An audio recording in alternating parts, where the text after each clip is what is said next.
Okay, the Williams complaint. August 12, 2019.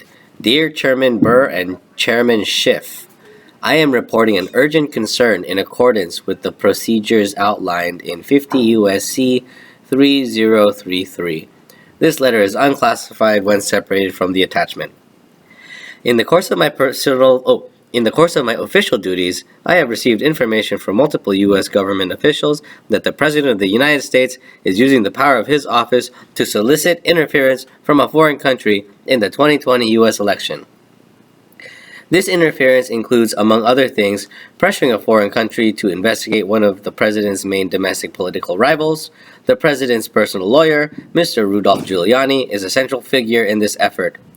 Attorney General Barr appears to be involved as well. Over the past 4 months, more than half a dozen U.S. officials have informed me of various facts related to this effort. The information provided herein was relayed to me in the course of official interagency business. It is routine for U.S. officials with responsibility for a particular regional or functional portfolio to share such information with one another in order to inform policymaking and analysis. I was not a direct witness to most of the events described.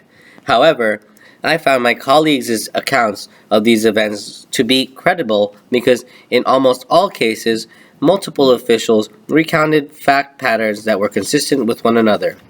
In addition, a variety of information consistent with these private accounts have been reported publicly. I am deeply concerned that the actions described below constitute a serious or flagrant problem, abuse, or violation of law or executive order that does not include differences of opinions concerning public policy matters, consistent with the definition of an urgent concern. I am therefore fulfilling my duty to report this information through proper legal channels to the relevant authorities. I am also concerned that these actions pose risks to U.S. national security and undermine the U.S. government's efforts to deter and counter foreign interference in U.S. elections.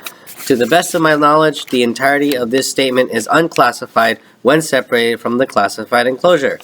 I have endeavored to apply the classification standards outlined in Executive Order 13526 and to separate out information that I know or have reason to believe is classified for national security purposes.